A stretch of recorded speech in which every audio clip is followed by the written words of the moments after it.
Multi level marketing antara harapan dan kenyataan. Benarkah multi level marketing adalah jualan door to door atau sales? Multi level marketing adalah bisnis yang tidak bergengsi. Multi level marketing hanya menguntungkan orang-orang yang pertama gabung, yang bergabung belakangan pasti rugi. Multi level marketing adalah bisnis yang menipu. Benarkah demikian? Banyak pertanyaan mungkin yang Anda terima selama ini kan? Apaan MLM? MLM itu kan bisnis penipuan. Betul nggak? Anda bisa jawab? Nggak bisa bang, paling gue cuma bisa ngotot. Bukan, anak aja lo, bukan. Kenapa bukan? Nggak tahu, pokoknya bukan. MLM itu kan bisnis yang nggak jelas. Siapa bilang jelas? Nggak jelas, jambak-jambakan. Kasih tahu dia.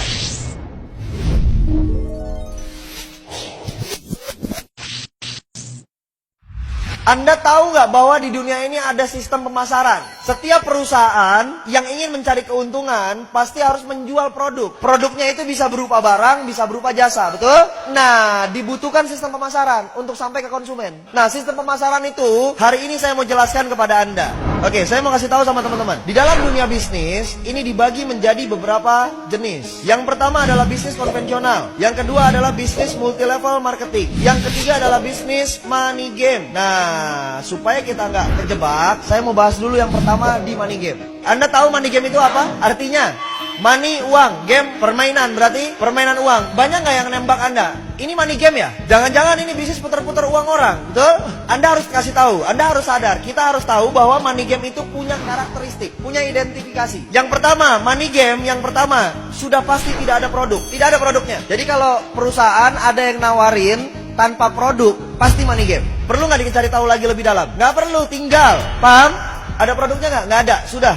Tinggal. Identifikasi yang kedua, ada produk tapi harganya selangit. Contoh, produknya harganya selangit itu dibandingkan sama produk-produk yang ada di pasaran. Contoh misalnya odol. Odol biasa beli Pepsodent berapa harganya? Goceng, ceban gitu ya. Nah, ini ada perusahaan misalnya, dia punya produk odol juga. Harganya berapa? 50.000, 100.000. Apa kelebihannya? Pas sikat gigi, giginya jadi emas. Paham nggak maksud saya nih? Jadi harganya terlalu berlebihan, terlalu jauh. Produknya misalnya air minum, air mineral. Air mineral biasanya berapa? 5.000. Ada nggak yang jual sampai 50.000? Itu money game, itu identifikasi money game. Yang ketiga, sebenarnya tidak ada produk, tapi pura-pura ada produk. Biasanya sistemnya cicil atau tabung. Misalnya contoh, perusahaan itu menawarkan Anda produknya emas, tapi nanti dapat barangnya tahun depan. Jadi setiap bulan Anda taruh uang dulu. Perusahaan itu menawarkan travel, perjalanan umroh, perjalanan haji. Sifatnya tabung tiap bulan. Kapan dapatnya? Ntar 2 tahun lagi, ntar tahun depan. Nah, itu hati-hati, itu money game. Pura-pura ada produk, padahal produknya nggak tahu kapan adanya. Produknya nggak jelas. Paham? Dan ini udah banyak di masyarakat. Jadi 3 identifikasinya. Anda ketemu sama perusahaan seperti ini yang nggak ada produk, atau produknya harganya selangit, atau nggak ada produk tapi pura-puranya ada produk dengan cara mencicil atau menabung. Sudah, tinggalkan. Itu bukan perusahaan yang benar. Paham?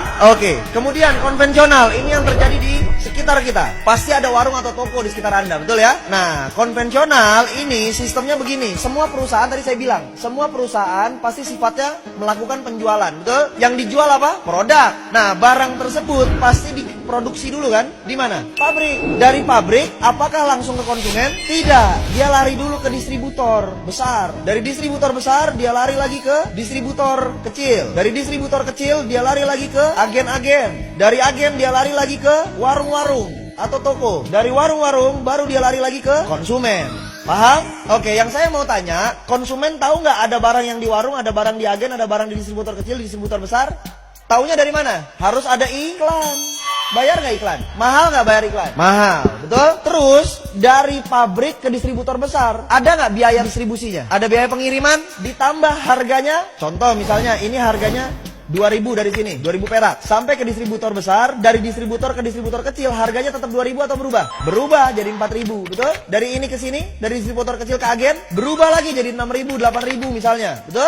Dari agen ke warung, sudah nyampe angka 12.000. Dari agen ke warung, dari warung ke konsumen, harganya jadi 20.000. Paham nggak? Padahal modal awalnya berapa? Nah, kelebihan itu banyak dibagi-bagi. Menjadi jalur distribusi, menjadi jalur iklan, menjadi jalur marketing. Itu di jalur apa? Konvensional. Semua warung begini, semua barang yang ada di sekitar Anda begini prosesnya. Rokok begini, sampo begini, sabun begini. Paham? Oke. Saya nggak banyak bahas di situ. Yang saya banyak mau bahas adalah nih, multi level marketing.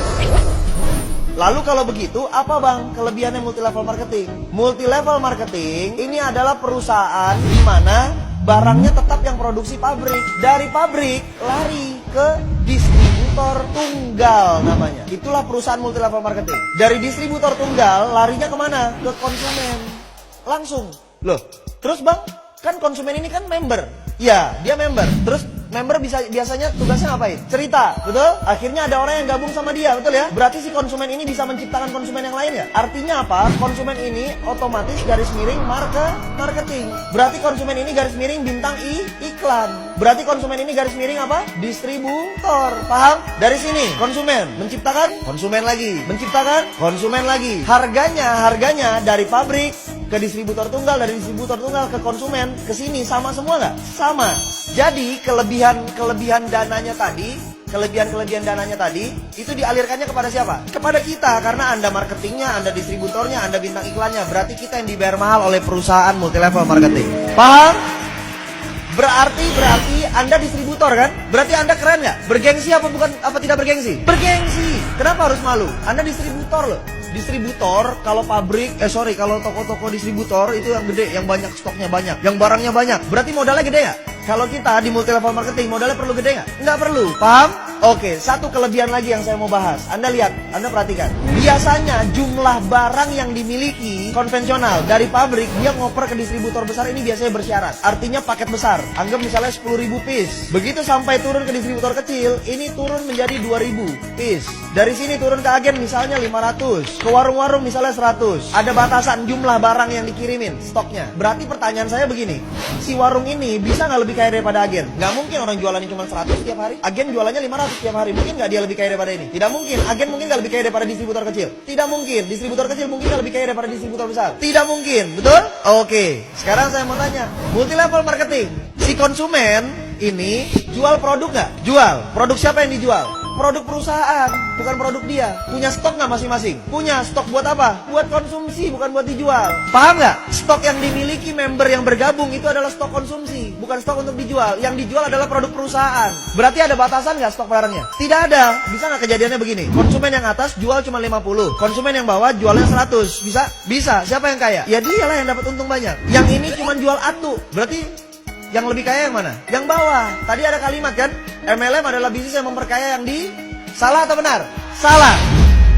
Karena justru multi level marketing lah yang melawan konsep bisnis memperkaya yang di atas. Kalau konvensional udah pasti yang atas yang lebih kaya. Kerja di kantor udah pasti yang atas yang lebih kaya. Gaji staff sama manajer gede mana? Berarti itu yang memperkaya yang di atas. Kalau multi level marketing tidak memperkaya yang di atas sama sekali. Oke, berarti kita harus bangga dari perusahaan multi level marketing. Berikan aplaus yang luar biasa diri Anda.